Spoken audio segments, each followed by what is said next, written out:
नमस्ते दोस्तों, मैं मयूर आप सबका इस ऑप्शंस की स्ट्रेटेजीज की सीरीज में स्वागत करता हूँ। लास्ट वीडियो में हमने देखा था नेकेड ऑप्शन बाइंग हम किस प्रकार करते हैं। इस वाले वीडियो में हम देखेंगे कि हम नेकेड ऑप्शन सेलिंग करके किस प्रकार प्रॉफिट बना सकते हैं। तो चलिए शुरू करते हैं। तो देखिए, ये सेंसिबल की ऑप्शन चेन है। यहाँ पे हमें कॉल ऑप्शन और पुट ऑप्शन मिल जाएंगे। ठीक है, अब लास्ट वीडियो में हमने देखा था कि ऑप्शन बाइंग करना होगा तो हम क्या बाय कर सकते हैं। ठीक है, लेकिन इस वाले वीडियो में हम देखने वाले कि अगर मैं ऑप्शन सेलर हूँ तो मुझे क्या सेल करना होगा। ठीक है, तो ये वाला वीडियो पिछले वाले वीडियो के एग्जैक्ट ऑपोजिट होगा। और वो कैसे होगा, उसके लिए आपको ऑप्शन बायर और ऑप्शन सेलर के बीच का डिफरेंस समझना होगा। आपको ऑप्शन बायर या सेलर समझने के लिए ट्रांजेक्शन देखना होगा। ठीक है, ट्रांजेक्शन मतलब क्या कि अगर कोई भी ऑप्शन होगा, अगर वो ऑप्शन पहले आपने बाय किया और बाद में जाके उसको सेल किया तो आप ऑप्शन बायर कहलाएंगे। और अगर आपने पहले वो ऑप्शन सेल कर दिया और सेल करने के बाद कम प्राइस पे उसको बाय करके प्रॉफिट बनाया तो आपको ऑप्शन सेलर कहेंगे। मतलब क्या कि ऑप्शन बायर पहले ऑप्शन बाय करता है और बाद में उसे सेल कर देता है, वहीं पर ऑप्शन सेलर पहले ऑप्शन सेल करता है और वही ऑप्शन कम कीमत पे वो बाद में बाय कर लेता है। ये डिफरेंस होता है ऑप्शन बायर और ऑप्शन सेलर में। तो जैसे हमने लास्ट वीडियो में डिस्कस किया था, मार्केट में तीन होते हैं। पहला होता है बुलिश मार्केट, दूसरा होता है बेरिश मार्केट और तीसरा होता है साइडवेज मार्केट। अब अगर आप ऑप्शंस में ट्रेड कर रहे होंगे तो जब कभी भी आपका बुलिश व्यू होगा, मतलब बुलिश व्यू होते वक्त क्या होता है, तो जब कभी भी मार्केट में आपका बुलिश व्यू होगा और आप ऑप्शन बायर होंगे तो जब मार्केट ऊपर जा रहा होगा तो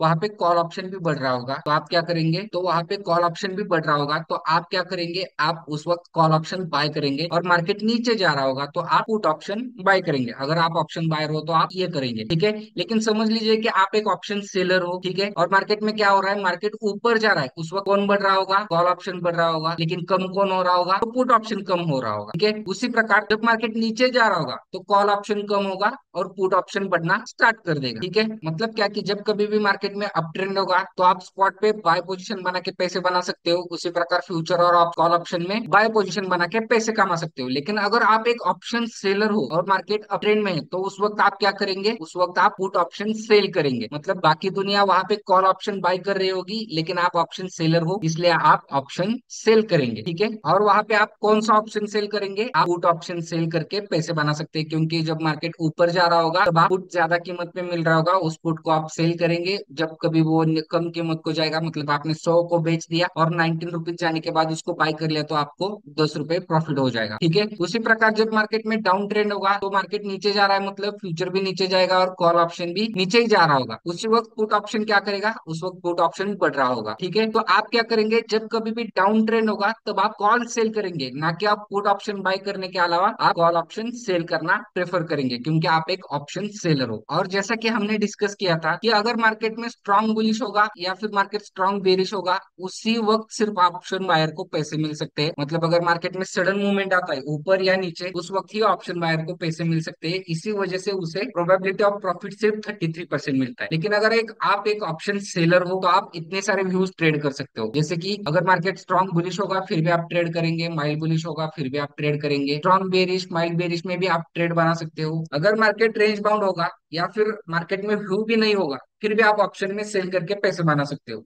वो कैसे, वो हम आगे इन डिटेल में देखेंगे अगले वाले वीडियो में। अभी फिलहाल के लिए ये देखते हैं कि हमें नेकेड सेलिंग करके कैसे प्रॉफिट बन सकता है। जैसे हमने लास्ट वीडियो में ऑप्शन बाइंग के लिए एनालिसिस करना होगा तो हमने सेंसिबल का यूज किया था, उसी प्रकार हम यहाँ पे भी सेंसिबल का ही यूज करेंगे। समझ लीजिए मार्केट में अप ट्रेंड है, मतलब मार्केट बुलिश जा रहा होगा तो उस वक्त मैं क्या करूंगा, अगर मैं ऑप्शन सेलर हूँ तो मैं पुट ऑप्शन सेल करूंगा। यहाँ पे देखिए, अगर मैंने ये पुट ऑप्शन सेल कर दिया एटीएम का और इसको एनालाइज किया, ठीक है, और फुल स्ट्रेटेजी बिल्डर में देखा तो यहाँ पे देखिए मैंने एक पुट ऑप्शन सेल किया है, एक लॉट सेल किया है जिसके लिए मुझे मैक्स प्रॉफिट कितना होगा 3449, मतलब मुझे मैक्स टू मैक्स इस इन्वेस्टमेंट में 6% प्रॉफिट मिलेगा। ठीक है, यहाँ पे मैक्स लॉस हमें अनलिमिटेड दिखाई दे रहा है, जो ऑप्शन बाइंग के केस में हमें प्रॉफिट अनलिमिटेड दिखाई दे रहा था। लेकिन हमें भी पता है कि वो 137 से 5,000 10,000 इतना ऊपर तक नहीं जाएगा। ठीक है, और उतना ऊपर जाने तक हम वेट भी नहीं करेंगे। इस वजह से हमें यहाँ पे ये जो अनलिमिटेड लॉस है ये हम कैसे कवर कर सकते हैं, तो हम यहाँ पे हमारा रिस्क पर ट्रेड डिफाइन करके यहाँ यहाँ पे लॉस रिकवर कर सकते हैं या फिर लॉस कंट्रोल में रख सकते हैं। तो ये वाला ट्रेड करने के लिए मुझे अराउंड 64,000 लगेंगे। ठीक है, मतलब क्या कि अगर कॉल ऑप्शन हो या फिर पुट ऑप्शन हो, वो मुझे नेकेड सेल करना होगा एक लॉट, तो मुझे 60 से 70 हजार रुपए लगेंगे एक लॉट के लिए। लेकिन यहाँ पे मेरी प्रोबेबिलिटी ऑफ प्रॉफिट कितनी हो जाती है, 67% हो जाती है।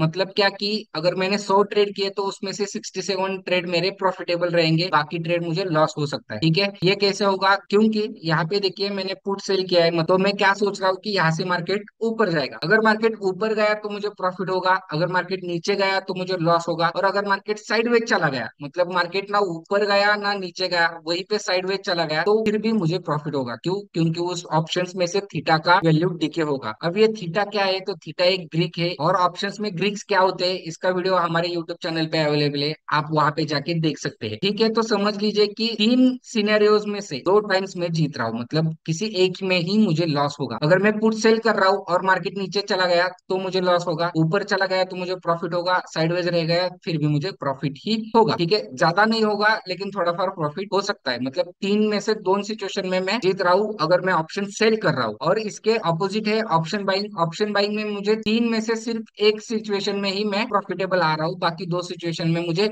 लॉस हो रहा है। इस वजह से मोस्टली जो बड़े प्लेयर है या फिर जो मार्केट में एक्सपीरियंस ट्रेडर है वो ऑप्शन सेलिंग करना प्रेफर करते हैं। ठीक है, क्योंकि बड़ा फंड आने के बाद आपको ज्यादा रिटर्न नहीं चाहिए होते हैं, आपको खाली आपका प्रोबेबिलिटी ऑफ प्रॉफिट ज्यादा चाहिए होता है और रिस्क कम चाहिए होता है। अगर आप ऑप्शन बायर होंगे तो आपको 30-14 प्रोबेबिलिटी पे काम करना होगा, अगर आप ऑप्शन सेलर हो तो आपको 60-17 प्रोबेबिलिटी ऑफ प्रॉफिट मिल जाएगा, उस पर आप आसानी से प्रॉफिटेबल आ सकते हैं। ठीक है, इस प्रकार आप ऑप्शन सेल करके भी मार्केट में पैसे बना सकते हो। इस वाली स्ट्रेटेजीज को हम कहते हैं नेकेड ऑप्शन सेलिंग। इसमें फंड ज्यादा लगता है, इसमें फंड कैसे कम लगेगा ये सब हम अगले वाली स्ट्रेटेजीज में देखेंगे, जहाँ पे हमें हेजिंग की टेक्निक यूज करके इसका ये जो 64,000 का फंड लग रहा है उसको हम कैसे कम कर सकते हैं with highest probability of profit, वो हम आगे के वीडियो में देखेंगे।